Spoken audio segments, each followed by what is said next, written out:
Most time our politicians just bring in policies too, for sure.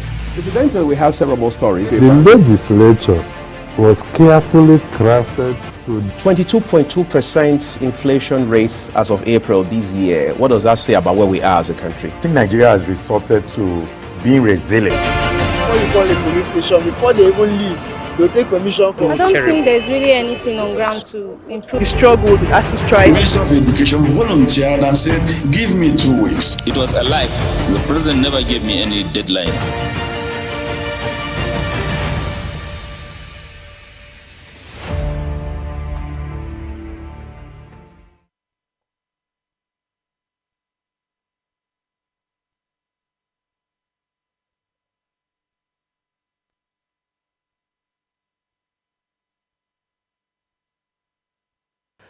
It's a great Saturday morning. Thank you everyone for joining us here at the weekend edition of the program. We deeply appreciate you joining us this morning. I'm Uyag Mofwebe. As always, it's a delight knowing that you're with us on the program. It's been a very intense week for many people, not just in Abuja, not just in Nigeria, but across the world. I mean, the demand of work, trying to balance work, family, commitment, the demands in between, trying to make sense of your day and be sure that your life is headed in the right direction. All of these really is not as easy as it sounds, but thank God, not Friday, it's actually Saturday, all right? And then the fact that you can now also lean back a little, take a deep breath, chill and relax, particularly with family, and then be able to reflect and just have fun. It's worth it.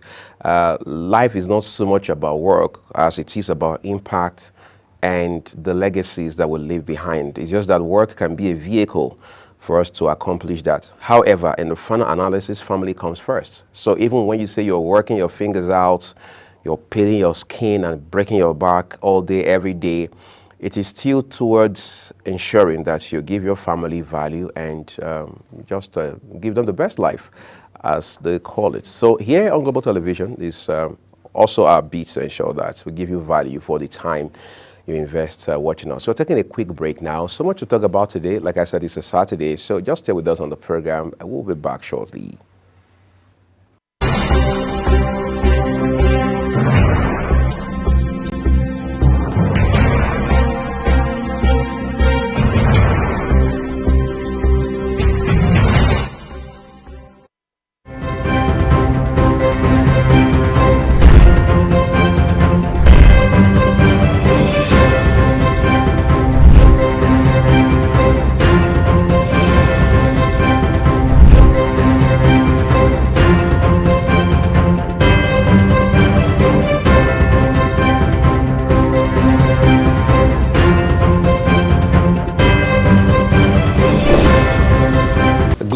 Is your ultimate destination for engaging political and economic matters. I am Uyag Mofwebe. And don't forget to include social discussions. Tune in every weekdays from 7 a.m. to 10 a.m. I am Queen Agaba. For insightful breakfast ideas, business summaries, sports highlights, international and local news perspective, I am Anthony Momodu.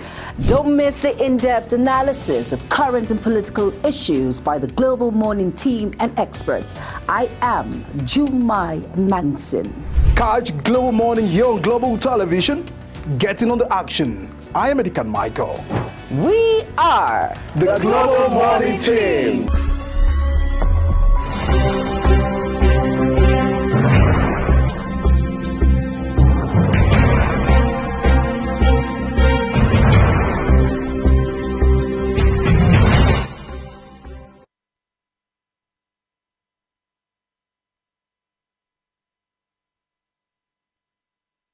Global Morning is your ultimate destination for engaging political and economic matters. I am Uyag Mofwebe. And don't forget to include social discussions. Tune in every weekdays from 7 a.m. to 10 a.m. I am Queen Agaba. For insightful breakfast ideas, business summaries, sports highlights, international and local news perspective, I am Anthony Momodu. Don't miss the in-depth analysis of current and political issues by the Global Morning team and experts. I am Jumai Manson. Catch Global Morning here on Global Television. Getting on the action. I am Edikan Michael. We are the Global Morning team.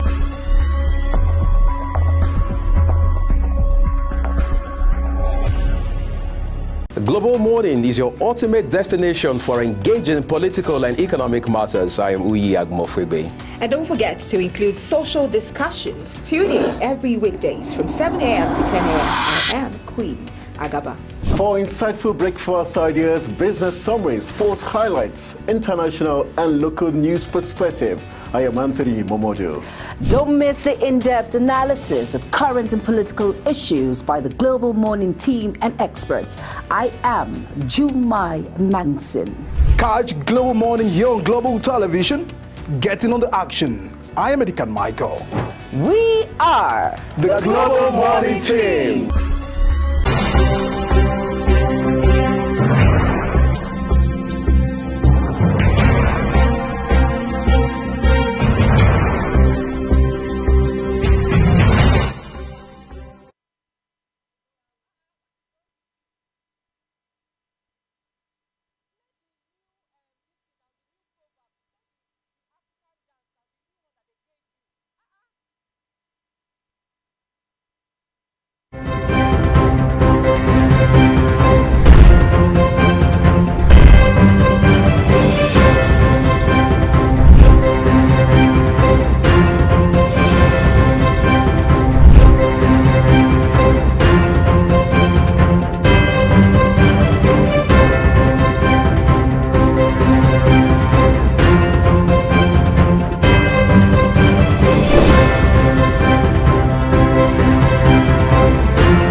Global Morning is your ultimate destination for engaging political and economic matters. I am Uyi Agmofwebe. And don't forget to include social discussions. Tune in every weekdays from 7 a.m. to 10 a.m. I am Queen Agaba. For insightful breakfast ideas, business summaries, sports highlights, international and local news perspective, I am Anthony Momodu. Don't miss the in-depth analysis of current and political issues by the Global Morning team and experts. I am Jumai Manson. Catch Global Morning here on Global Television. Getting on the action. I am Edikan Michael. We are the Global Morning team.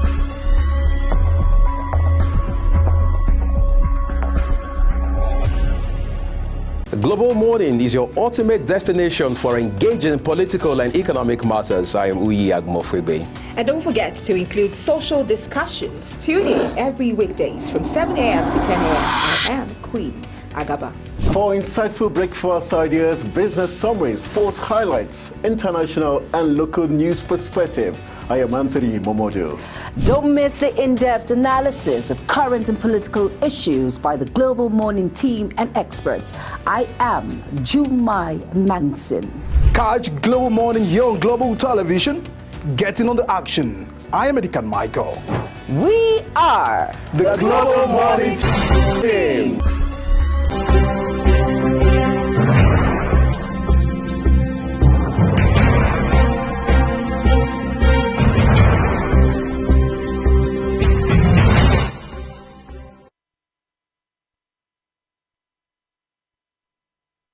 All right, thank you for staying with us on this weekend's edition of Global Morning. Jumai Manson has joined the program, and she's looking like what they call business casual lady this morning.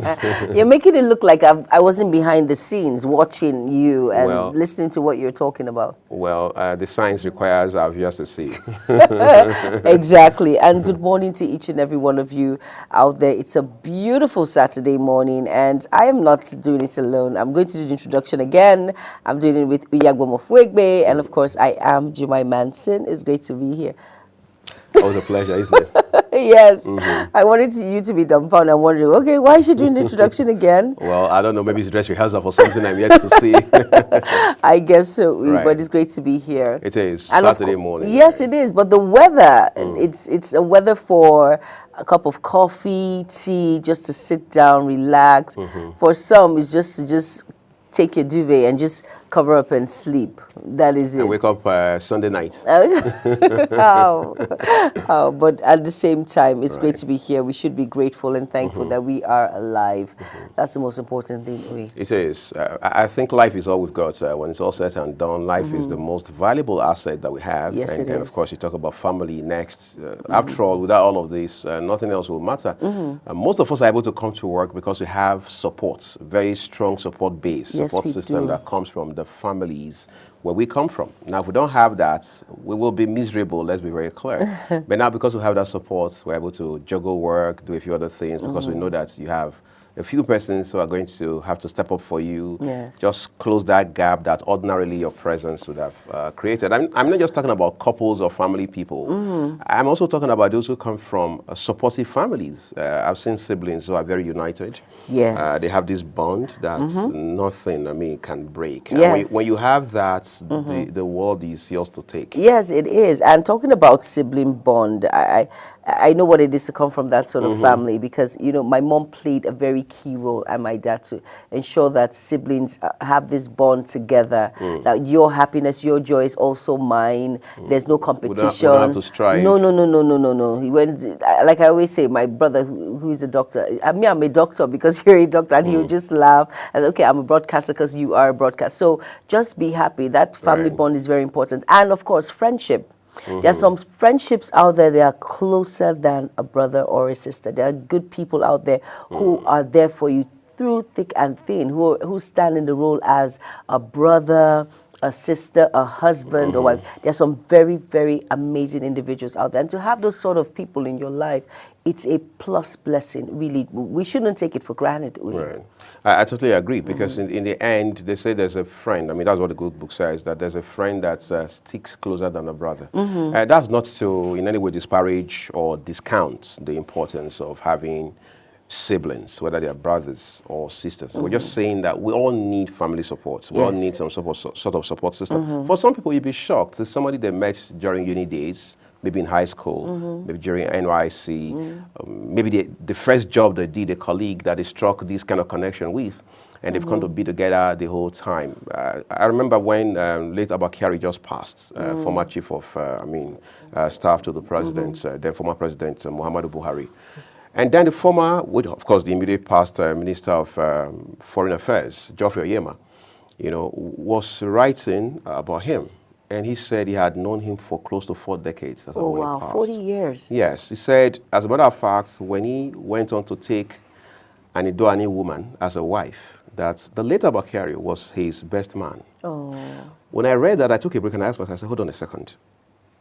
Geoffrey Oyema is an Igbo man from Enugu. The late Abakari was a man who came from Borno State. In the north. All right? I mean, this was just two different extremes. Of course. How did they strike that bond? I mean, Geoffrey Oyema is a Christian. Later Bakari, blessed memory, is a Muslim. So all of those factors, all of those divides didn't count for them. No, it didn't. They found a bond. I'm not saying that would necessarily happen with everybody or for everybody, but we're saying that wherever you find that bond, you've got to make it count.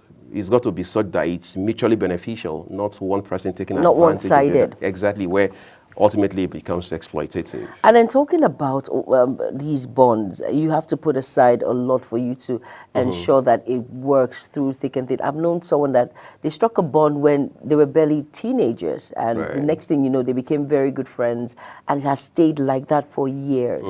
So the thing is that all sentiments must be put aside, whether you're from the northern part, I'm from the southern part, you're a Muslim, I'm a Christian, your family values, just allow that friendship to just grow. It's all about making that friendship to work. It's all about coming together and knowing that, okay, fine, this is the way forward in life. I add value to your life. And you do the same to mine. I do same to you, as in I add value to, it's verse a verse. I add value, you add value. And there is a goal of attaining higher and greater heights. It's not someone that will pull you down, someone that will always uplift you, that will always be there for you. It is hard sometimes. You cannot get that sort of friendship anywhere. But once you have that kind of friendship, you should hold it tightly. Very important. And I think that also, just before we take a break, but it's becoming an interesting conversation apparently, but I think that also now raises concerns around how we define friendship. The fact that you have known somebody for 25, 30 years is not necessarily what makes it friendship or what makes that person your friend. No. It is based on the quality of bonds that you share, how much of value you guys add to yourselves, how much you are able to rub off on each other in a way that is positive and remarkably life-changing and things like that, which means if I've been friends, I remember the first job I got just before I got into university, my manager was addressing us one day and he said, if I become friends with you, I mean, he said that's his principle. Within the first 8 months, he had not learned a thing from you and you have not learned a thing from him either. It means there's something either wrong with you or there's something wrong with him. It's also possible there's something wrong with both of you. And in that case, you guys probably don't need to be friends. Maybe you need to go be friends with someone else altogether, that kind of thing. Again, that may not be universal, but he says it has worked for him right from when he was in junior secondary school, right? So I'm saying that to say that it's not so much about for how long you've known the person, neither is it also about how many friends you have. It's not about quantity, it's about quality. So, and again, it raises the concern around how that most times the people who call our friends, they are really not our friends. They're just our colleagues, they're just our acquaintances, they're just our neighbors 2 streets away. Is it the ones that they tag frenemies? Well, I think that comes from bad blood. That also comes from people you thought were your friends the whole time. But they're really not. Exactly. So, and circumstances bring out all of those elements, really. Because the whole time, all we just do is to assume that this person is a friend until when something happens and you see how they respond and react to it, you realize, oh, so I was wrong the entire time. But it's also a blessing in disguise because it helps you to realign, all right, the kind of friendships that you have or the kind of connections. Setting the record straight. Yes, the people you bring into your life and things like that, because our heart has to be guided with all jealousy because from out of it comes the issues of life and things like that. All right, so the kind of people you bring in, very important. Again, it's not about for how long you've known the person. It's about whether they are headed in the same direction as you, whether they share your values, whether they share your convictions, and ultimately how you guys can rub off on yourselves and just have influences that cut across. Very important. And one more thing, to raise an eyebrow. You've known, let's say you've known someone for like 25 years and then you reconnect. Is it the same way? Is it, or maybe there's just something, a lot of water has gone under the bridge, you cannot understand the person. You knew this person when, like, maybe in your early teens or late teens, and then now you're adults, you're gone your separate ways, and then you're back. How would you reconnect? How would you take that person? Is it the same way, or you have to wait, observe, and be sure that this is the same person that you've known 20 years ago and is the same person now? It's a bit tricky. I have an experience in that regard. This is not so much of a long time, but it's about 9 years and counting now. I think by next year it will be 10 years exactly. Wow. We got into uni together and all of that. One thing led to another, we lost contacts. I heard he traveled abroad, but I wasn't so sure. We're friends on Facebook at one point, but I realized that I don't know what happened. I can't find him on Facebook anymore and all that. So one day, my wife knew him, by the way. My wife knew him when we were dating and stuff. So my wife says to me, this guy, what's up with him? Can't you just reconnect? Can't you go look for his mom, his brother? I said, the only brother he has been in the UK for God knows how long. I don't have his number. He called me once, I didn't save his number and all of that. Now, my wife's question was, if he was to show up today, would you still have that connect, that spark that you guys, because my wife knew we're like brothers, like practically brothers. Had a lot of respect for me, I had for him, so it was mutual. So I said, if he were to show up today, I will have to open my eyes, as my mom would say, and observe for a while. You know why? The world is changing real fast, and that change is also happening to individuals. So you don't have an idea where he has been to, the people he has been with, if they are the same people who share those same ideologies, those same values that you guys share that made you bond so nicely. All right, so if he has been exposed to things that are untoward these last 9-10 years that you guys have not been so close, how do you know? Those influences can be crazy, and something can go wrong, and the next thing you say is, I never knew he was this kind of guy. And people are saying, no, you can't say that. You should know better if you have known him this long.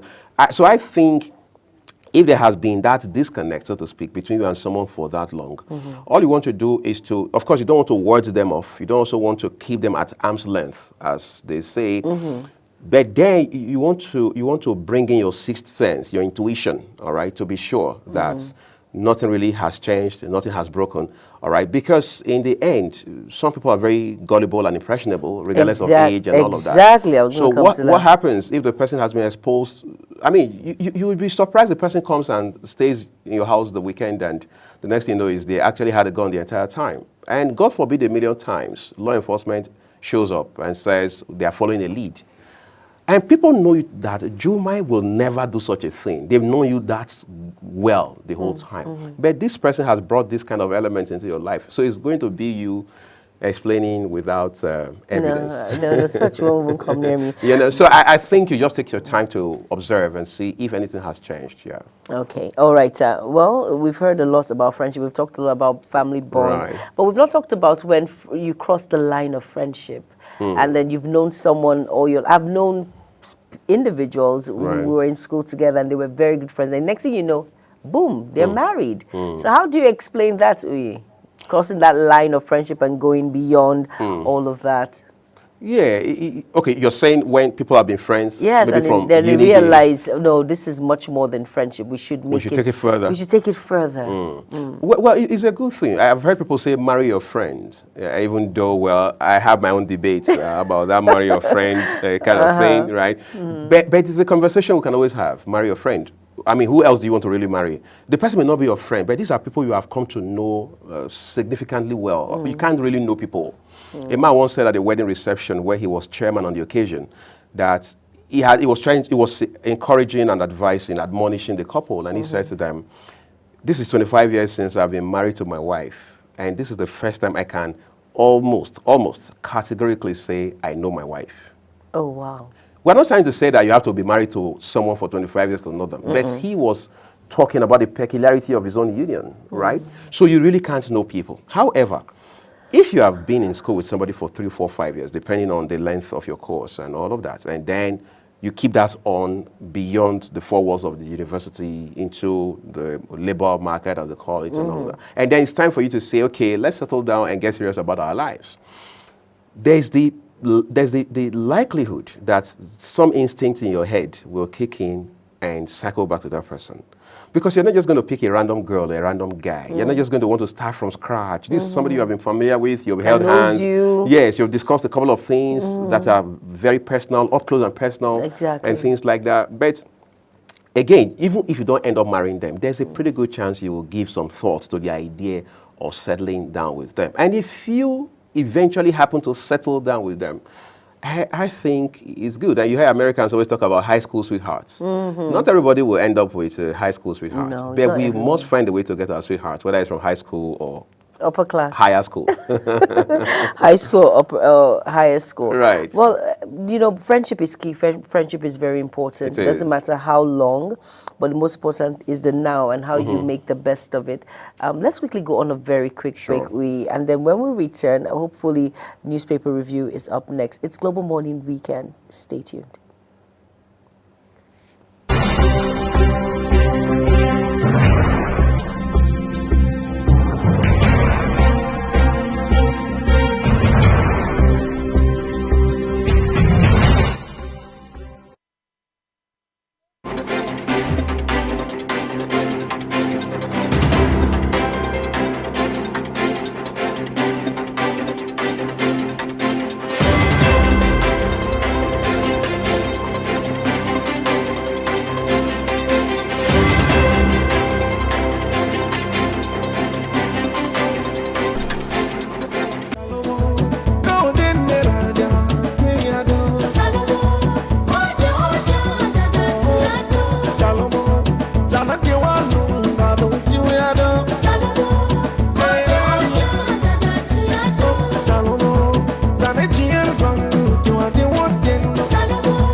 Thank you, everyone, for staying with us. This is the part where we get to bring you big headlines on the program, and that's exactly what we're doing right now. We're looking at quite a number of newspapers for you this beautiful Saturday morning. We begin with Saturday Independence. Above the nameplate, all right, says Lagos records 24,955 cases of sexual violence in 6 years. That's according to an agency in the States. Lagos records 24,955 cases of sexual violence in 6 years. That's a whole lot of sexual violence cases there. PSC promotes Lagos Police Commissioner, 7 others to AIG. What's more, elevates 676 others. Lawyers, activists decry police abuse of human rights, call for accountability. And then you can find sports on pages 25, 26, 27, 28, and 32. Quite a number of columns as well on pages 2, 8, 16, 22, and 23. And then let's look at the star story for you. 2027 polls. Can PDP survive the heat of internal crisis? Just a few days ago in the course of the week, Segun Showomi, a chieftain of the People's Democratic Party, was on Global Morning speaking to some of these issues, including the Yenson Wike element. But then there are 3 riders in this story. The first one reads, "Squabbles hurting party fortunes." That's according to members. Party has robust system to surmount odds, Osadolo, deputy youth leader says. All right, restore pipeline security contracts taken away by Buhari to us. OPC urges Tinubu. I thought we already had that deal with Tantita Securities, but who knows? Maybe we can do a split. Pegging age limit of WASI JAMB candidates at 18 years, a northern agenda that portends danger. That's according to ex-NAPS chair. NAFDA condemns online report on Nigeria's dairy markets. And then what more do we have? At the very foot of the paper, says Afenifere commends ex-lawmaker for repaying 35 years old student loan. I took the hard route to fame. Aduni Ade, of course, many people have had to do that in the course of their career, in the course of their work journey.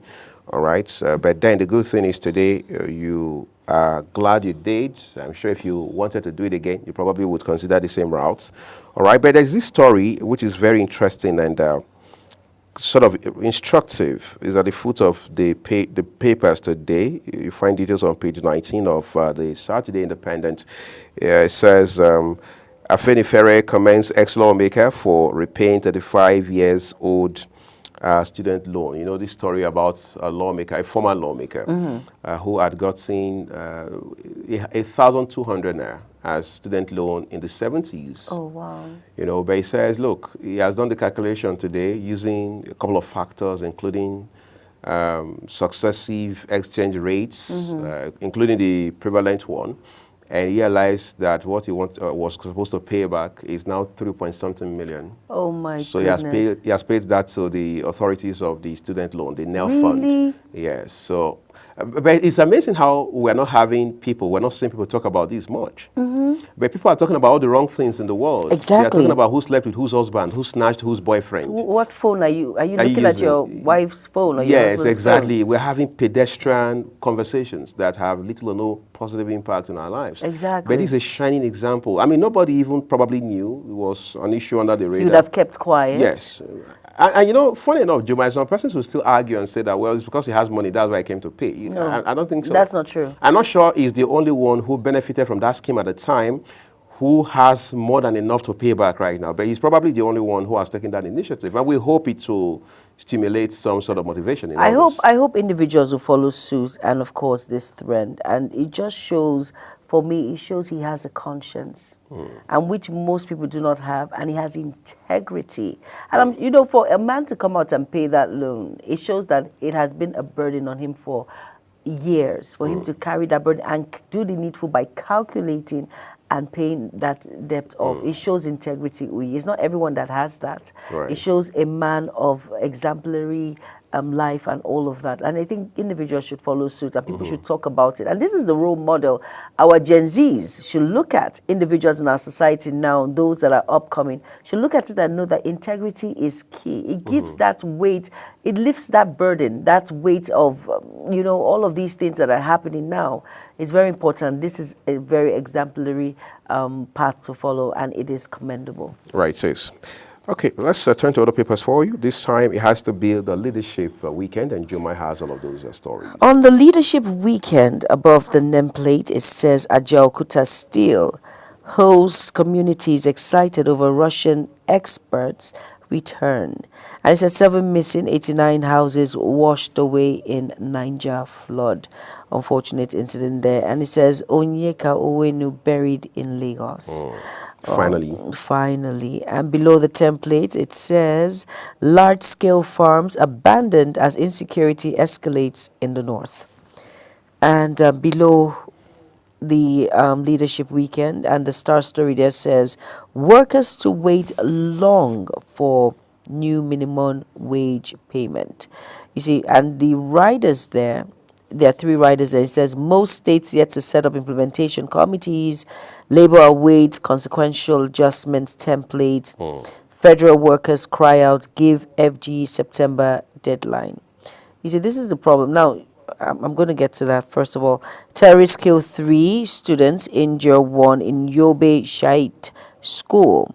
And you can find that on page 4. And basically, that is it. I do not know what is going on with this back and forth with the minimum wage. It's tiring, A lot of people have actually lost hope. And that is why you see this sort of protest and bad governance. For me, I do not understand. Is it that the government are not... There are things that there should be prompt action. Exactly when it has to do with the minimum wage. And you know why there was a August 1st to 10th... protests that happened. These are things that we're not even supposed to be talking about now. It should be, I don't know. I don't. This is very sad to read. Really. We always talk about sincerity of purpose in all of these things, and then the fact that we must have to be on the same page when we have conversations about issues of national interest. Of course, minimum wage is apparently an issue of national interest because it has to do with not just the workers.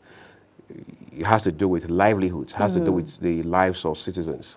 Their sustenance and all of that. So to that end, one would have thought by now, what we're even looking at is we're already implementing or moving on to other issues. We're moving on to other issues. But apparently we are being drawn back now for reasons maybe around politics, around maybe some vested interests who feel if we go ahead to pay 70,000, it will hurt their own narrow interest and things like that. But we can't continue to do that and expect to make progress as a country. Because how do you get past this issue when you have not resolved it, when there's no closure to it, and then you want to start discussing other issues? It doesn't work. It's the same thing with the power sector.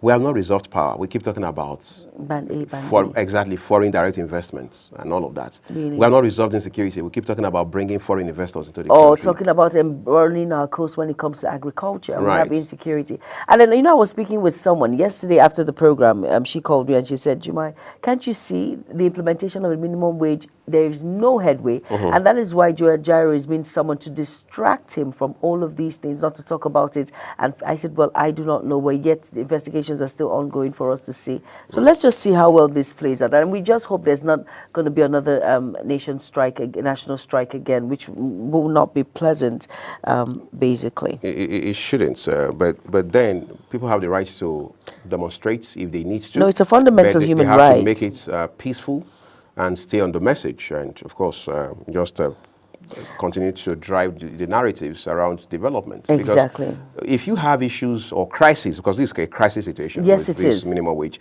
because we hear some governors are still food dragging. As a matter of fact, Juma, some governors are still struggling to pay 30,000 as it stands right now. So, and some governors are still owing. Of course, they are owing months backlog. So how do we move them to where we are today with regards to the 70,000? I have no idea. Right. And of course, next is Saturday Telegraph, and over to you now, Let's start from the stories above the nameplates, everyone. One here has a picture of the Inspector General of Police, Mr. Kayode Egbetokun. It says, herdsmen killed 3 farmers in fresh attack in Benue community. All right. World Bank, climate shocks may cost Nigeria $2.4 billion to prevent poverty. That story has got a picture of President Bola Tinubu. Hardship, government treating symptoms instead of tackling root causes. That's according to ACF, that's the Arewa Consultative Forum. And then the writer says, cost of healthy diet rose from 1,241 naira to 1,265 naira in July. That's according to data coming out from the National Bureau of Statistics, NBS. And then we have a story with a picture of the Minister of Education, Professor Tahiru Mamman. It says, WASI NECO age limits parents teachers on warpath with Minister as Tahiru insists on 18 years. And then on the right end of the paper, police invite NLC President Ajaero again. All right, again, that's where that's the instructive word. All right, what else? It says Captain Ndukwe is first Nigerian to command U.S. naval warship. That's quite remarkable and a landmark. Onyeka Wenu buried in Lagos. NCAA moves to sanction BA over flight delays departure. FG Science Parks for deployment of 1.4 million meters, 1.43 million meters, landing costs of diesel forced to 1,131 naira 64 kobo to a liter, aviation fuel to 1,096 naira 78 kobo per liter. Those are all stories coming out from the Saturday Telegraph this morning. But this story about federal government signing pacts for deployment of 1.43 million liters is instructive because one of the challenges we have in the electricity sector, particularly the consumer end, is metering. A lot of people across this country, Juma, are not metered. No. So what you have is estimated billing. So they just bring a bill to your house and they tell you, well, we're giving you this bill because we're using the average consumption in your neighborhood or in your service area as a basis to determine what you're using. And they say, fine, if that's the case, I don't like this arbitrary billing. Let me go get a meter. And then the process is as cumbersome as you can imagine. So, yes, it is. so draining, you don't even wish it on an enemy, all right? But we understand government is trying to see how that process can be made. I mean, they can bring some ease to the process, make it seamless.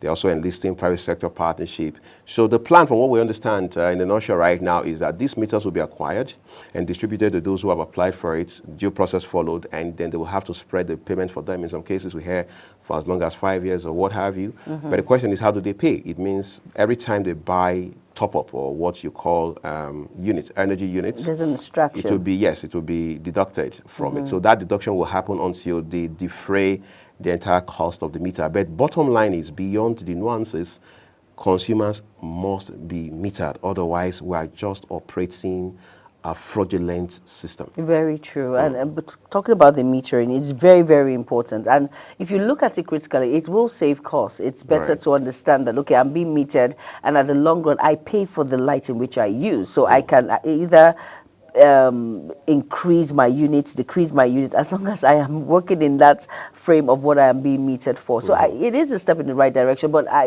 like we all know, this is just something that is out there. Let us just hope it plays out, and let's see how long this will last. If this metering has come to stay, or it's just a way of giving us this false hope, or if it's hope in our lives, let's just see how well it plays out.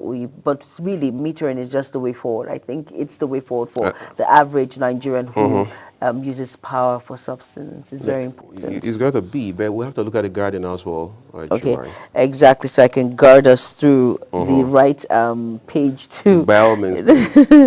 All right.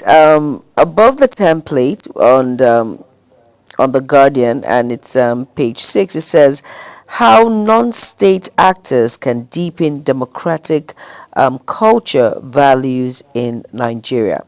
4 years after Bankers Committee complete restoration of National Theatre set for unveiling. Now, I read that story and I'm just impressed by it. It shows that this particular sector have done well, and this is very commendable. But they still have a lot to do, though, when it comes to all of these payments that we make in banks, and all, they still have a lot to do. Is very important. And the star story there says, why Nigerians' love for GMOs may lead to food colonization, and you can get that on page 42 and 43. And it says here, restore electricity bill, before electricity bills destroy Nigerian universities. I'm wondering what's that is all about. Actually, it's an article before, because basically this has become an issue. I think it's even an editorial from The Guardian this morning, all right? Because if you have followed news in the last few weeks, I've seen how universities and hospitals, particularly teaching hospitals and federal medical centers, the ones we call FMCs, have been complaining about the high costs of energy, all right? Some of them have tried to go the alternative way, maybe trying to generate by themselves, do something internal, looking inward, try solar, and a mix, as they call it. But that still hasn't worked. One time we heard a particular university saying they were having to pay as much as 800 million, or they were owing 800 million at some point. That money has to come from somewhere, all right? So these are challenges. And now, what does that mean for hospitals first, before we come to universities? It means that hospitals cannot afford to not have power. So that goes without saying. It's not even negotiable. Hospitals must, operative word, must have power. Of course. All right? So the question is, where would that power come from? When we have even seen in real time how some teaching hospitals, some university colleges have had their power disconnected. UCH being one, for example. Not too long ago, the University College Hospital Ibadan, one of Nigeria's most prestigious, all right, had its power disconnected. All right, so question is, what happens to those who have even undergone surgeries, I mean, very critical procedures, and are now recuperating, all right, using facilities or depending largely on facilities that require power to run. And then you have babies in incubation process. What happens to them when power goes off? And then we say, well, the power distribution company serving that area was callous, was inhuman. Exactly. You know, we can speak of the grammar and all of that. But you see, these are the consequences. I don't know how we still understand as a country and as a people, even as individuals, that actions have consequences, right? We have refused to fix the power sector. These are some of the consequences we're finding. We said, okay, let's go the way of privatization. We started with the Obasanjo government back in the day with former Vice President Atiku Abubakar heading that very important committee. But today, that privatization has been faulty. I mean, from day one. In fact, we even wish we could reverse it and rethink the process before we take another action and all of that. And we say, okay, well, PhD and their work, let's try something else and all of that. But at the end of the day, what we've come to find is that Nigeria needs to have its power fixed. And I'm personally afraid that, well, let's take a quick break, everyone. We have a lot to talk about in this regard.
So there's so much to talk about the power sector in Nigeria, but I strongly believe, like many sector experts, I mean, those who are pundits in issues around energy and the entire power value chain, that look, whether you like it or not, Nigeria must address that issue, otherwise we'll be living in denial. It's a necessity. Right, and then we're going to campaign with it in 2027 and in 2031.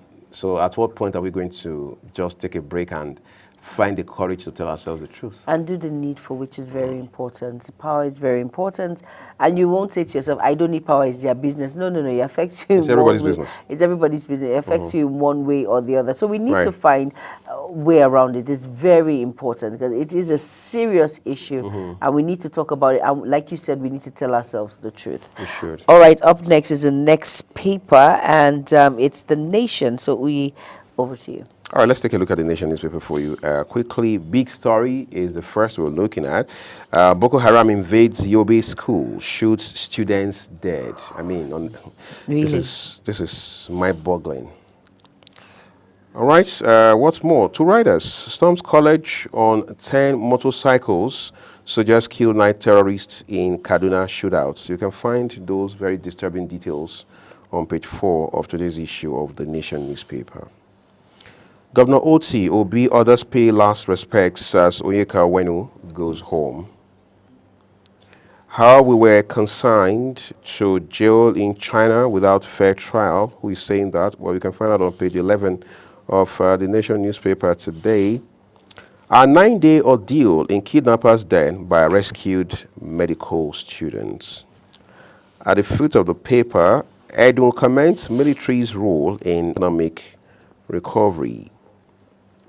And if you take it above the nameplate, 2 headlines right there from the right end of it, a picture of, so Super Eagles' new coach quits after 4 days. And this is somebody who had been tapped to become the next coach, and he just left after 4 days on the job. So the question is, what happened? What Could it happened? be the NFF politics that's playing out again? Or he wasn't encouraged, what he's seen? Well, we won't be sure until you read up details on page 31, all right, of the Nation newspaper. NNPC seeks private firms to operate Warri Kaduna refineries if that will help solve the problem of our refineries not functioning.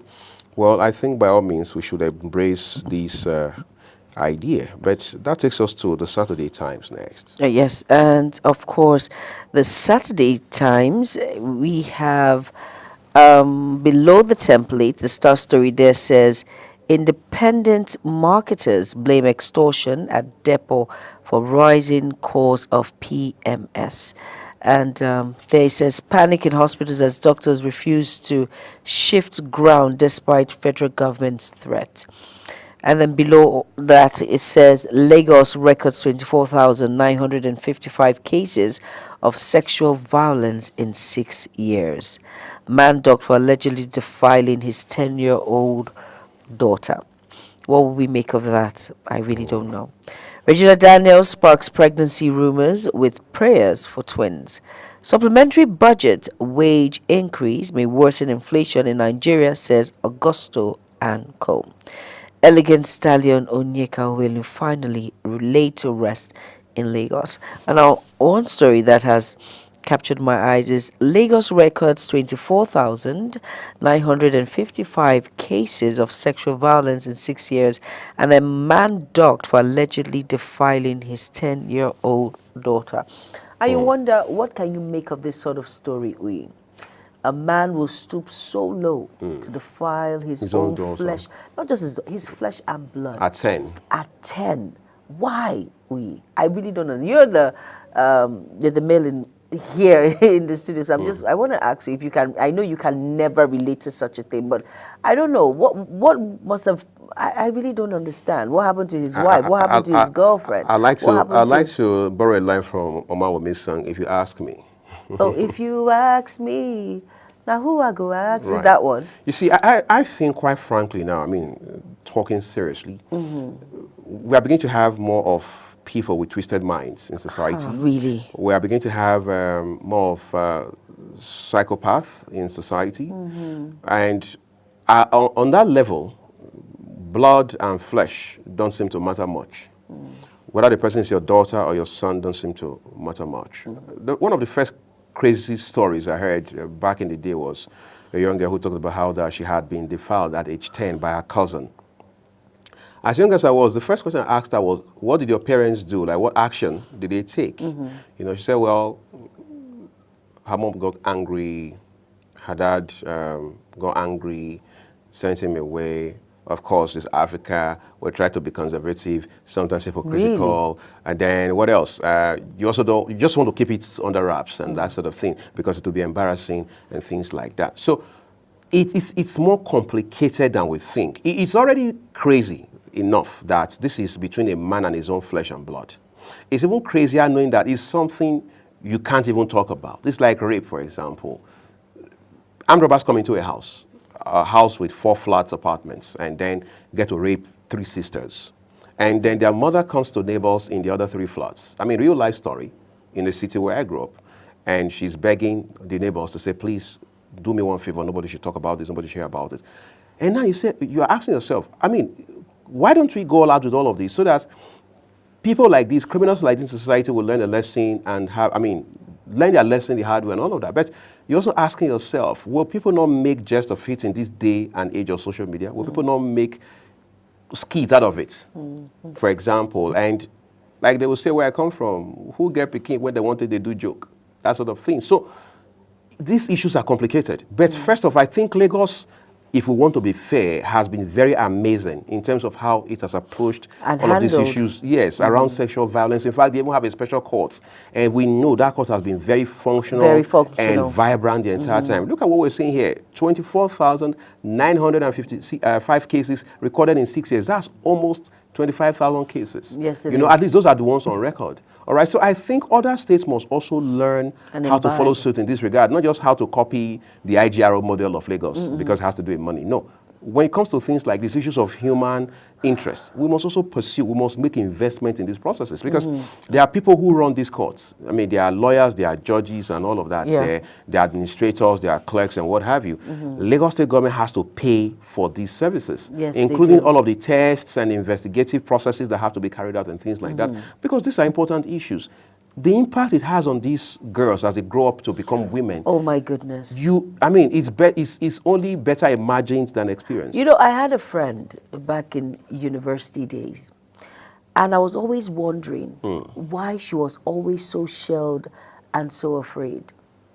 Back in uni days, we all had, of course, that was the first time we had, we started dating and all of that in our year 2, year 3, and then she will always change these guys she was dating. She was dating someone in her year 5. The next thing you know, after 2 months, she was done.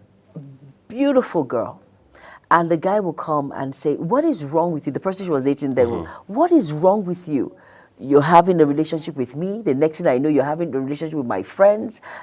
In fact, you don't even have boundaries. And I called and I said, what is wrong? What's going on? And she says, she thinks it's a trauma from growing up as a child. I said, what trauma? That her dad slept with her ever since she was in primary 3. Now count with me, Uyi. Primary 3, primary 4, primary 5, primary 6, JS1, JS2, JS3, SS1, SS2, SS3, year 1, year 2. So you can imagine the trauma that girl went through. So that was the way for her to find rest, as in, it wasn't anything. She was young and that was it. And it makes these individuals unstable. I've had friends who, they become unstable, they don't even care, they have mood swings, and you just wonder what is happening. You have to sit them down, actually get the truth, and link and know that they need therapy and they need help. Some of these women, it takes God and grace for them to get back into society and mingle like you and I and have a steady relationship, have steady marriages and have children. It's just unfortunate. But the society in which we find ourselves, you see that stigma, like that woman from your part of where you're from. It's not about getting those criminals, judgment should prevail and all of that. It's all about covering her children and ensuring that the stigma doesn't wash up on them. Because the truth is, who will marry someone? Some men or some families have that mentality that, oh goodness, you want to marry someone that has been raped? Are you kidding me? That's stigma. And it's public knowledge. It's public knowledge. And you can imagine, Uyi, it's not something. So sometimes women need to be educated on something like this, and mothers have a big role to play. They do. They have a big role. Even fathers. There's nothing bad if you teach your children, explain to them what sex education is all about, how you should be careful. It's not everyone you go to their house. People learn with sweets. It starts early. It's very, very important. And I think we're in denial in Nigeria that there are individuals that are sexual addicts, so they need to go for therapy, they need to go for cancer, and we don't have that in this part of our world. Nymphomaniacs. That's the Turanchi, that's the English. Nymphomaniacs are out there. And yet in Nigeria, we are in denial. We just feel it's something that he will grow out of or something, but it's a very serious issue. We really... I think we should approach it from both ends. While we are talking with our children, I mean, our girl children about sex education and all that, the boys too must be taught. Self-control. Yes, they must learn self-control, they must learn boundaries, they must learn how that you have a role to even protect the women around you, whether they are your colleagues or your neighbors, your cousins, your second. You know, in Africa we have second, third, fourth cousins. You know, and all that. We've got to do all that. So understand that a woman is around you in whatever kind of relationship or interaction doesn't mean you must become intimate with them. It's important because sometimes it may not start as being violent, even though these particular cases are talking about sexual violence. But in the final analysis, somebody gets damaged, right? Yeah, someone gets damaged. All right, so let's take our time to turn to other papers for you this morning. Yeah, the Saturday Tribune, and Uyi, that's your call now. Right, so let's make the call quickly. Big story, Tinubu is an emperor will be difficult to dislodge in 2027, says former Governor Lamido of Jigawa State. Recall that same former governor of Jigawa State, Lamido, was the one who said PDP will rule Nigeria for 70 years. Yes. I spoke with Mr. Showomi about it the other day, and he did say that, well, most times people just make their forecast based on prevalent realities. But then we know better now because after 16 years, PDP had lost election, and then the All Progressives Congress came in. The rest is history, as I say. But he's talking particularly about 2027 now because we have been pretending the last few months that we have not been having that conversation. But today it's more than glaring that we're already discussing 2027. And former Governor Sule Lamido, one of the most eloquent governors PDP has produced since 1999, now says President Tinubu is an emperor, will be difficult to dislodge in 2027. But everybody must come to the ballot. Everybody must come to the political streets, as we know it, and put themselves forward. If the current president decides to run in 2027, of course, he has the right to. By all means, he should run. And then the PDP and other parties as well should put their best foot forward. All right? And then let's let the best man win. Okay? Above the nameplate, where I paid back 3 million naira for 1,200 naira loan I took in 1976. All right, that's exactly 48 years ago. That's Honorable Laoshe. They're talking. Juma and I had a chit chat about that very inspiring story. Yes, we did. A while ago. Yes, we did. UI students protest as governing council hikes fees. Gunmen invade Yobe School, murder students. Olubadan elevates 6 obas in Balogun line. Kwara police arrest parents of suspected killer for tampering with evidence. APC, Ganduje woos governors ahead of NEC meeting. Yoruba people must say enough to attacks by outsiders, ex-OAU VC Omole. More than 500 people abducted in 1 month in Sokoto. That's Tambuwal's ex-aide, Aliyu there talking. Sokoto has become a flashpoint again, and that's quite sad. One would have thought after the killing of the former district head of Gatawa, the issue of banditry or insurgency or even all forms of criminality in Sokoto should have abated. But that hasn't been the case. It means that law enforcement, security agencies generally have much more work on their hands to do. All right, let's flip over now to Saturday Vanguard for you. And Saturday Vanguard, above the nameplate there, it says, family grants Onyeka Owenu's request, buries her quietly in Lagos. And then it says oil theft reduces Nigerians' output by 27.4% to 1.4 million BPD in 10 years. And you can find that on page 14. Now, Edo 2024 boycott candidates who boycott debate, and that's the group. And it says PDP accuses APC of plotter to fake INEC staff, tamper with BVS. And Sports Day says Bruno Lambardia rejects Eagles' job. And for sports fan, you can check page 16 and 17 for more details.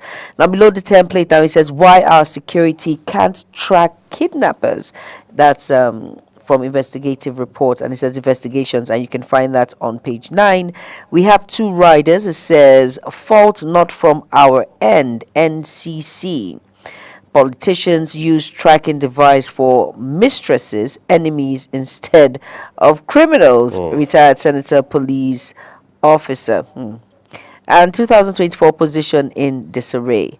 Hardship, it says, this is a very sad story. And it says, mother feeds children with animal feeds. You can find that on page 23. Police issues fresh sermon to NLC president. Scribe on page 7. You'll find that very disheartening story there. Why our security can't track kidnappers. And this part that made me laugh. It says politicians use tracking device for mistresses enemies instead of criminals. Are you kidding me right now? And that's a retired senior police officer. He said that. So I'm sure he has evidence to prove that beyond reasonable doubt. Of course. That these politicians use devices to track mistresses. Really? Yeah. You know, the good book says where your treasure is, there will your heart be. Exactly. So if you have a governor, for example, in office, who feels tracking his mistress is more of a priority, should be at the top of his priorities. Really? As against the security of the people of his state, then so be it. So you can cry all you want, you can lament all you want, but he would have to track his mistresses.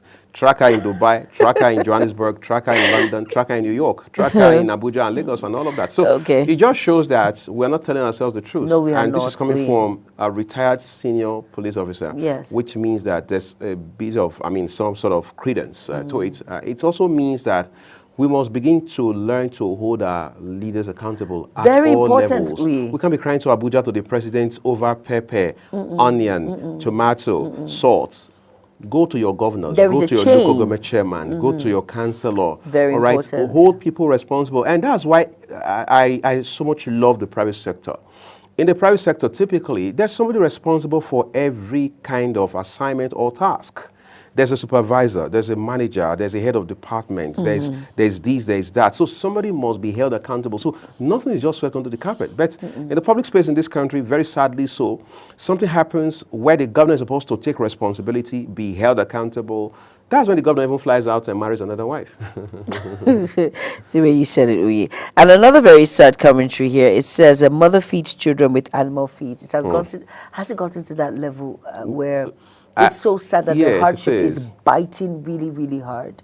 I saw a video clip of a mother. She made a very small pot. I don't know what that was. It was dark, and she got out plates, and she had like 6 children and her husband's bowl. And you know the spoon you eat rice with? Right. And I think she took like 3 for her husband or 2. Then the kids, 1. It was so sad to watch. The economy right now is biting hard. A lot of people are finding it hard. So when people are actually protesting when it comes to the minimum wage and all of that, you just wonder, and you say these palliatives that are being shared amongst people, does it really get to the targets? Exactly. Does it really hit home to individuals who are going through and finding it difficult to feed? But is it all about giving palliatives? If you look at it, is it better to do the needful so that people can always get returns to stand on their own? Palliatives is good. It's a very good effort by the government. Yes, it is. It's commendable. But there are other ways and means for things to rejuvenate, for people to get. It's really sad. People are going through a lot. It is sad. But, all right, let's go through the next paper. And that will be the Weekend Trust for you. Okay, let's begin with the big story on the front page of the Weekend Trust. This morning says why illegal oil bunkering persists. What we are doing to stop it. That's talking about the Navy, NNPC's newest war strategy, impact on environment, communities. And then we take it a notch higher with, let's see, a picture of former Senator from Kogi State, Dino Melai. It says, Mamman Bichi Abubakar Babiu Dino in the news this week. Okay. Building collapse, over 90 die in incidents in 1 year. Quite a sad narrative there. All right. Ethnicity, religion, not my problem. General Martin Luther Aguai retired. Major B's pending legislative action in National Assembly. Why is that? Well, you can find out on page 34 of the Weekend Trust today. Building collapses has been a concern. I've had to follow building collapse for a while, done special reports and all of that. The one that really struck a chord in my heart was when one happened on 6th Avenue at Gwarimpa. All right, it was still under construction and all of that. And then at that time, the coordinator of AMAC, gave a press briefing and all of that. And there was a threat of fire and brimstone, as is always the case. We're going to go after all of these people. We'll make sure that we'll bring them to justice. We'll bring all the culprits to book and blah, blah, blah, blah, blah. It is 1 year and 4 months. No, it's 1 year and 7 months because it happened February of 2023. We've not heard a word. Of course, that's just one of the several, whether it's in Lagos or Anambra or Abuja or what have you. But again, it points to the regulatory framework that we have in place. Who regulates? Who punishes those who have overstepped their bounds? Because ideally, when you are putting up a structure, there must be approval. Of course, the plots on which you're putting that structure must have been approved by the appropriate authorities.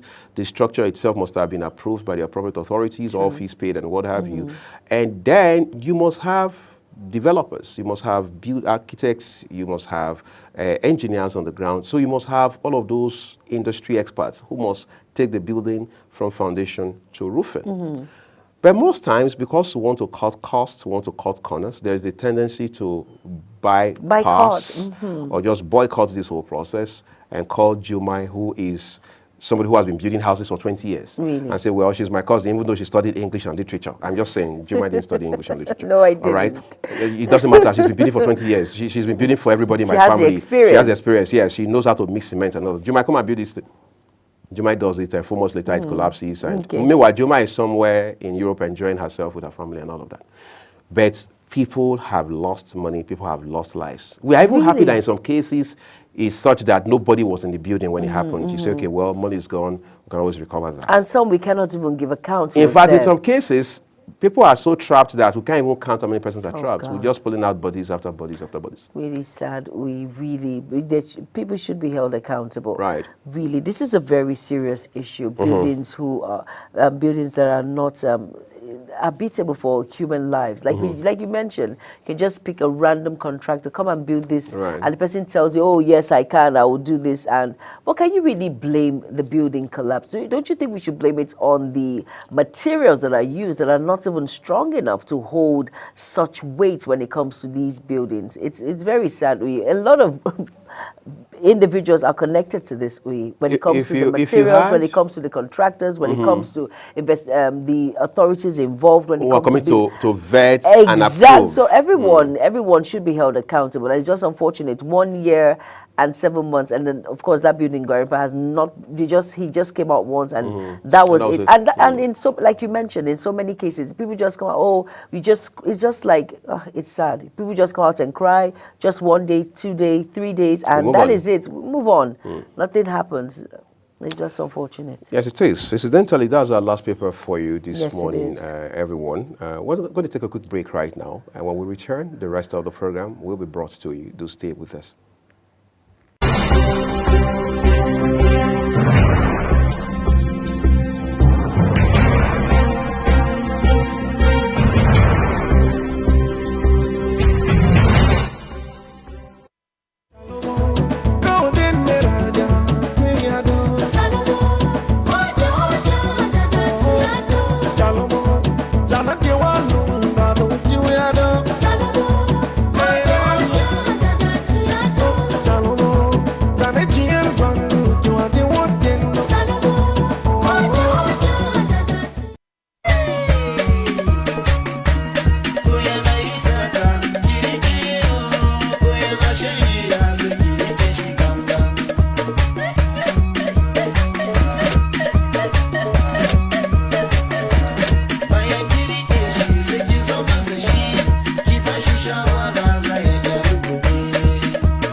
Global Morning is your ultimate destination for engaging political and economic matters. I am Uyi Agmofwebe. And don't forget to include social discussions. Tune in every weekdays from 7 a.m. to 10 a.m. I am Queen Agaba. For insightful breakfast ideas, business summaries, sports highlights, international and local news perspective, I am Anthony Momodu. Don't miss the in-depth analysis of current and political issues by the Global Morning team and experts. I am Jumai Manson. Catch Global Morning here on Global Television. Getting on the action. I am Edikan Michael. We are the Global Morning team.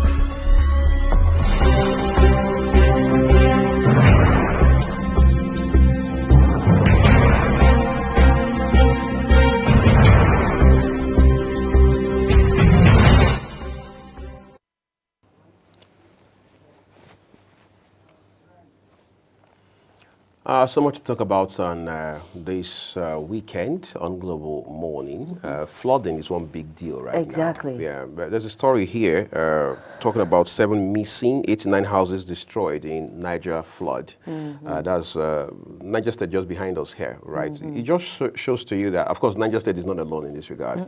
That flooding is something we should take more seriously. But we also can't run away from the fact that the mistakes we made a few years ago are now beginning to bite us. Catch up with us. Right. We made those mistakes as citizens and governments. That's a fact. On the part of citizens, how do we treat the environment? I'll just cite a quick example. Maybe that'll help create some context, right? So this was me looking for a house one time some years ago. So I get to this house, nice house, pretty cool house, and they had the kind of apartment I wanted. But the guy, the owner, was living abroad at the time. His younger brother was talking to me about it and walking me through the requirements to secure the place and all of that. And we had agreed on everything. I don't know, somehow, instinctively, I just asked, I said, how do you guys dispose of waste in this house? That was how I lost interest. His response made me lose interest. He what said, did he say? Well, what you do is, well, everybody has their bin in their apartments, right? So once it's raining, just bring your bin and empty it into the water channel. That's the gutter. Are you? Right. I said, are you kidding me? So once he said that, I knew I was at the wrong place. Now, I won't do that, of course. But I didn't have the latitude to control my neighbors, whom I'm sure would do that. Definitely. So I didn't take that place. This was many years ago. Now, what's the point here? This culture has been in practice for decades in this country. Of course. City to city, state to state. So that was the mistake we have made as individuals, as citizens. You know what, Uyi? When you place your bin or the dirt into those drainage system when it's raining, you do not understand the implications. Right. It goes out and it blocks somewhere, and that is why you see flooding in some areas because of the dirt that has been accumulated for years. And that is why, like we refer to Lagos when it comes to flooding and all of that, they take environmental sanitation last Saturday of the month. I think 7 to 10 or so. Very seriously. Markets are shut, shops are shut, businesses. There was a time I had an experience. Okay, my parents' house, we went on holiday and all of that. And then I came out, I wanted to get bread. And then there was a patrol van. I was almost put into that patrol van, being outside at that time when we were supposed to be clean. I was like, okay, please, sorry, I didn't know. And they take it really, really seriously, Uyi. Right. But it's just unfortunate that some people do not understand. I think there should be like a public awareness to teach people, to educate people why you should never throw your dirt in a drainage system or when it's raining and you do all of that, because it's going to cause flooding. It's just unfortunate that people do not understand the implications. Look at places like Bayelsa, for instance, when was it 2 years ago, everywhere was flooded. It was bad. They say that even cops were even coming out from the ground. It's bad. It creates, it's Let's not even talk about how it destroys farmlands, houses, individuals stranded. It's not a palatable scene once you see it. It's very disheartening, especially people that have children. How would you manage that sort of situation? Houses are, no. I think there should be an awareness, and I think we do not prepare. We always wait year after year. We wait every year and we talk about the same issue. When it's dry season, what are we actually doing to prepare for the raining season? We don't. And it's always the same occurrence year in, year out.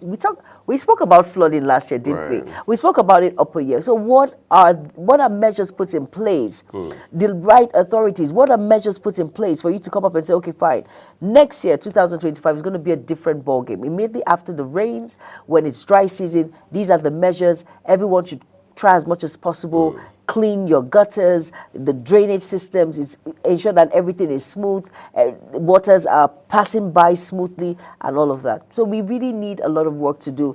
At this point, people just sit back and they just relax, not minding, not looking ahead. They say, save for the rainy day. I think we should save when it's the flooding days. It's very important. We should. Whatever kind of saving works for us, we should do that. Exactly. Because for governments, the question is, have we been making the right investment in terms of how we as it were, put up ecological projects. Exactly. At a point in this country, we had something called counterpart funding for ecology. So you would say government, for example, will bring 3 billion, the state will bring 3 billion just to be able to fight ecological issues, all of these gully-related issues in several states and all of that. At some point, is the federal government saying they've done their part, the states have not done theirs. Conversely, the states are saying we've done our part, the federal government hasn't done it. Back and forth, blame game. Meanwhile, while you're having that blame game, the environment is getting degraded by the day.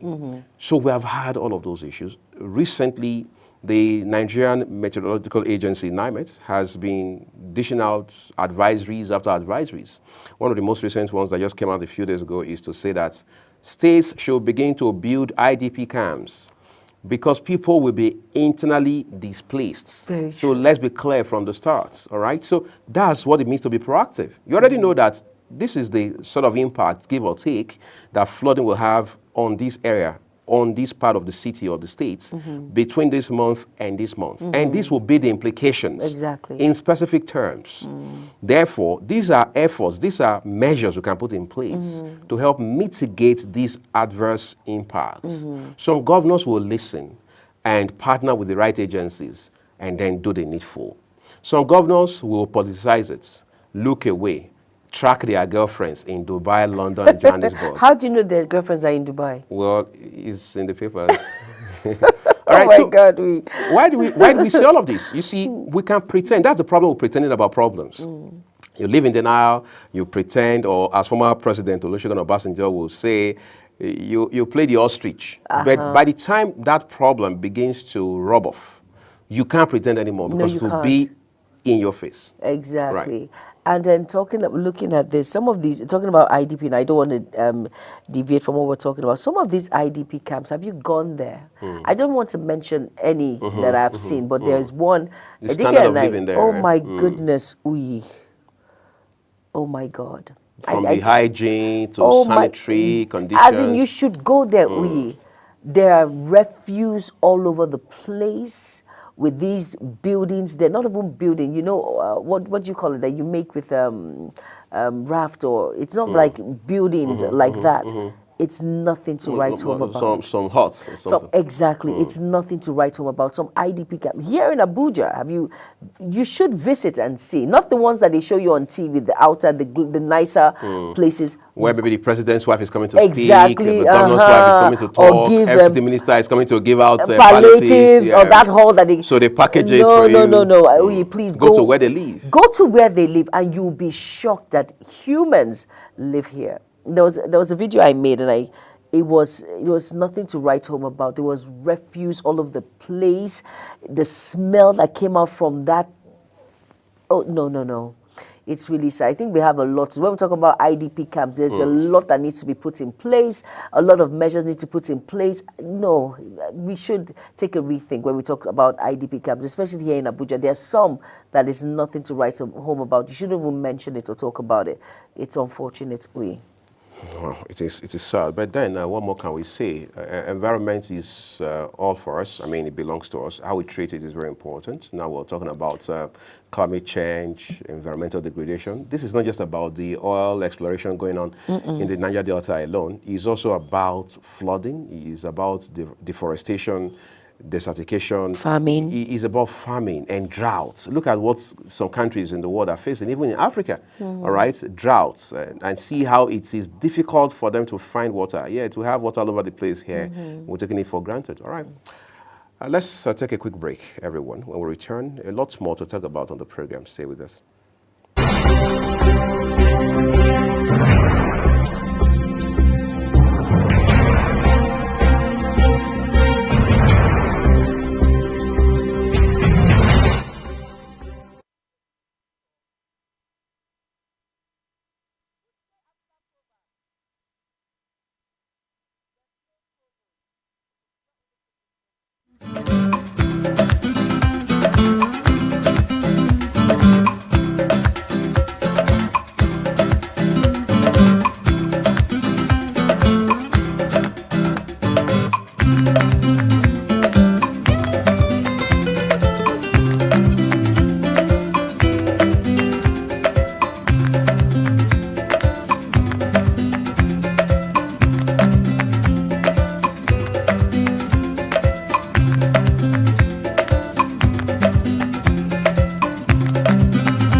It's a great Saturday. We're beginning to wind down on the program today, but let's go a bit private. That does not mean Juma and I are getting off camera anyway. But, you know, weekends like this just afford you the opportunity to want to look at issues away from work, things that are more personal, things that are closer to home, you know, that sort of thing, issues that you cherish away from your official life and things like that. And privacy is one of them. Privacy has been one of the most controversial subjects in the world. Yeah. You know, issues about what constitutes privacy, what should be kept private, why should it be kept private, for how long should it be private, and what have you.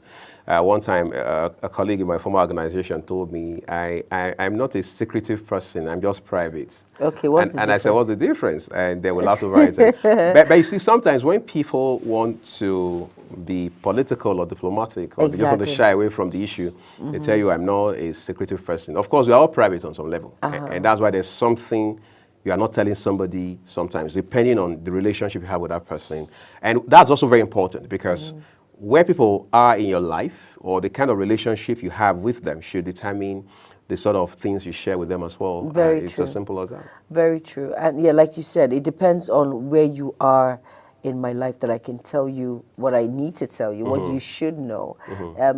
There's some individuals that you shouldn't be private with, in quote and unquote. Some people that you can actually confide in and tell them, okay, this is it, this is how it is, this is it, and all of that. But there are some you just put at a distance. It's not everything I should tell you. It's not everything you should know, really.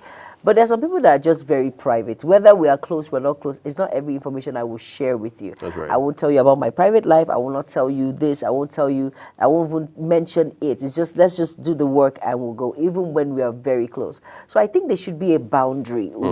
It's not every time that I should open up. Sometimes people have opened up and they've been in trouble for that. Right. And some have been very private and their life is smooth sail, because there is not every information I should engage or tell you. So it depends. It works in both ways. Either you can be private, or as your friend says, he's not secretive, he's just private. That cracked me up.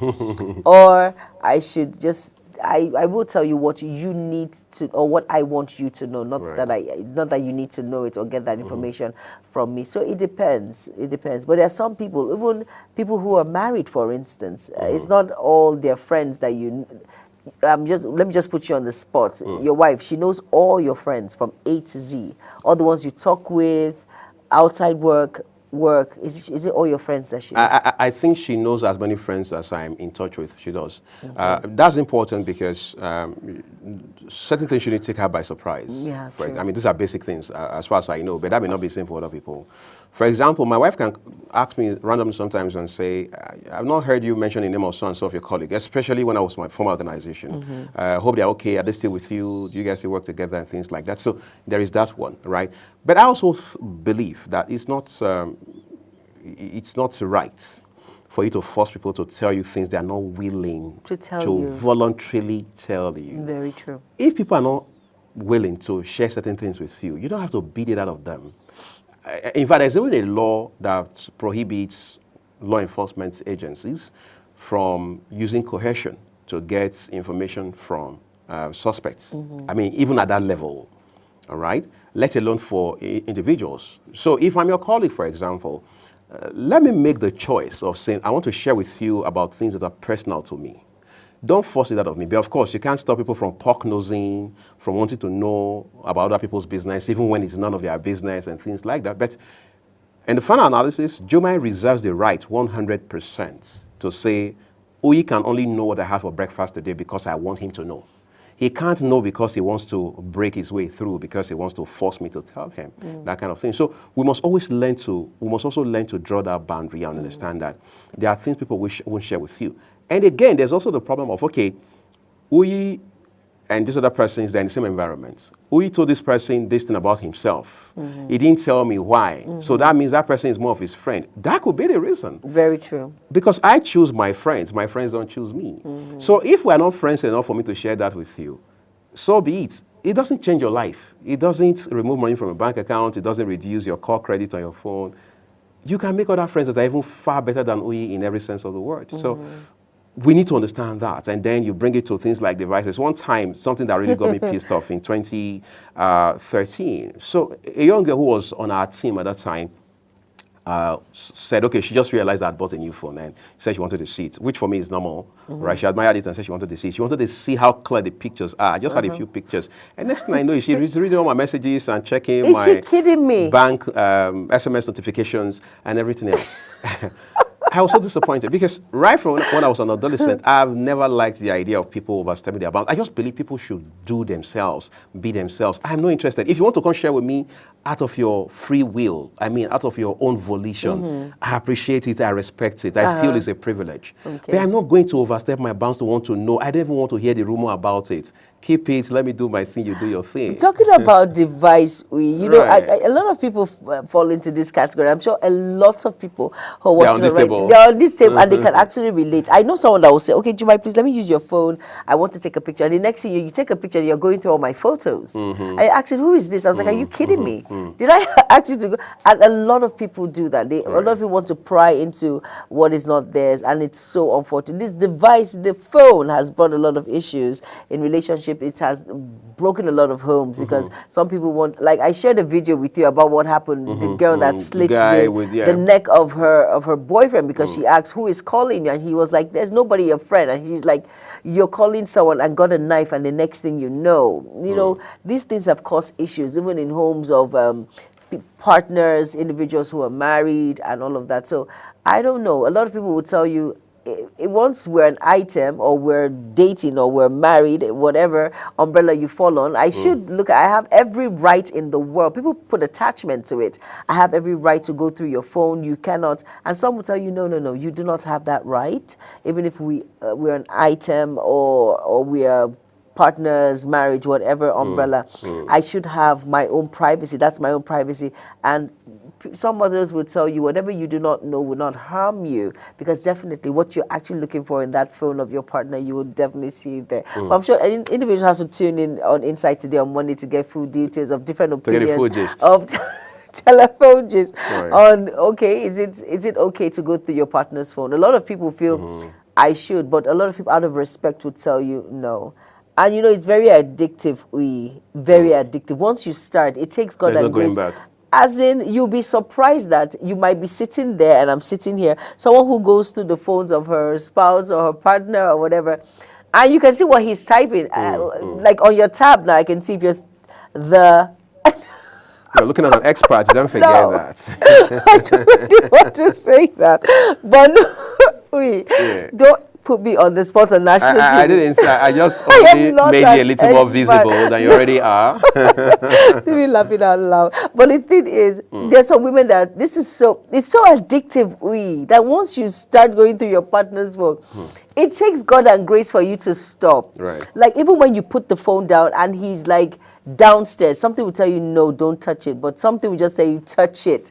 There's something there. But I feel boundaries should be respected, and I feel whatever you do not want to, whatever you want to see, you have in your mind. You've already projected your mind. You've already programmed your mind that definitely. And that's what you're going to be looking for. Oh my goodness, and that is what you're going to see. Right. So it's better for me, my own opinion. This is Jumai now saying, I think we should just allow sleeping dog lie, and I think we should have that trust. It's very important that I take your word for it. I take your word. When you tell me yes is yes, no is no, blue is blue, white is white, I take your word. Why? Because of the love and respect I have for you. But when you prove otherwise, then we go into our investigative mode, which I do not want to discuss. I do not discuss, and I do not want to encourage, but it's just better. Please let his phone, for women who do it, please let there be peace.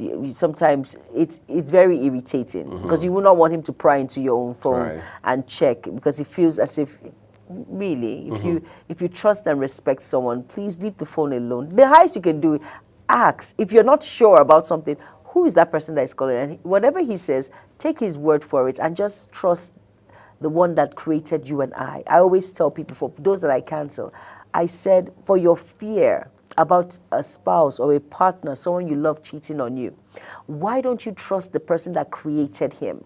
Why don't you just trust God concerning him to be his conscience, his guide? You cannot stop him from looking at other women. And you cannot stop him. Will you close his eyes for him not to see? He will. So why don't you trust God to be his conscience and his guide, and let his love be focused to you? And just trust God in the process so that you will live life, no stress, no issues. And keep your mental health safe. Yeah, mental health is very important. You know, this conversation is also very important, especially when you look at it from the fact that we need to go back to the very beginning of it all, right? I think there are people who I've seen people real life, real time, who have trust issues.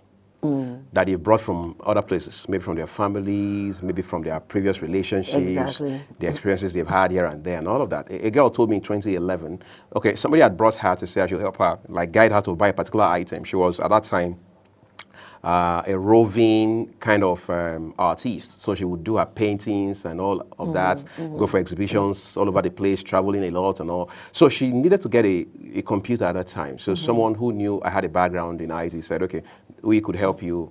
And the guy brought her to me. So a few times they came to see me. And then later she started coming by herself because the person wanted to buy from kept promising and promising and promising. So long story short, so one day we were talking and she was talking about the guy who was supposed to sell that computer. All right, to her. And I said, okay, well, there's no problem. He's somebody I've known for a while.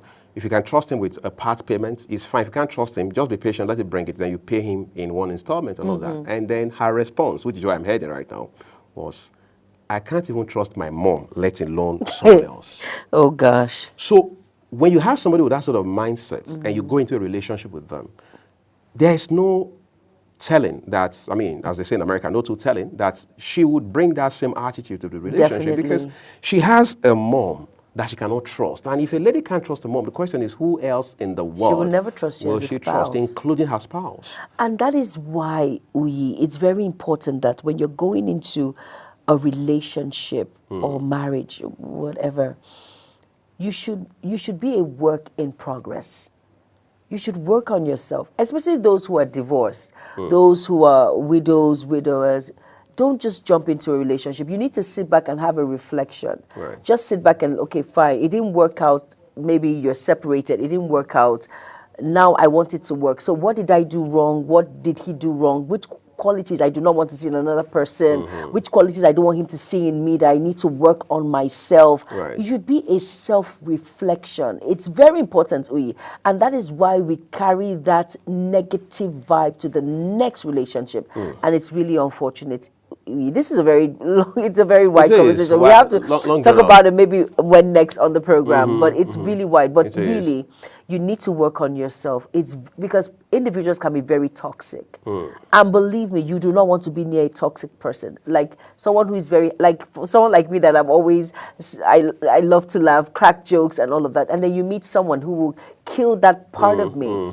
It's not worth it. Right, so you need to find someone that has that balance with you, that makes you laugh, cracks you up, understands with you. And that's why individuals who understand that they are a work in progress. No one is perfect, but you can create the balance to work on yourself and ensure that that particular relationship or marriage works. There's no marriage that is beyond, that cannot be repaired or cannot be fixed, except if you do not want to put in that hard work, if you do not want to try and strive to make it better. But everyone, they say change is a constant thing in life, right? So we must continue to evolve.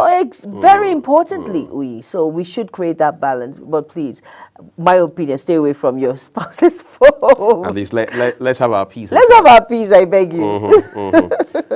All right. Incidentally, I think that's a much time will allow us take on this weekend of the program. We have to go. There's nothing we can do about that, right? But we have to also say thank you to you for spending a part of your time with us this great Saturday morning. We do not take that for granted. No, we do not. We do not take it for granted. Thank you all so much for being a part of Global Morning Weekend with us today. And like we said, we have to draw the curtains. Thank you all. And I am Jumai Manson, and my co-host that likes private things. Have an amazing day ahead. Bye-bye. Welcome to Global Morning. The death toll from flooding. Most time our politicians just bring in policies too, for sure. Incidentally, we have several more stories. The legislature was carefully crafted to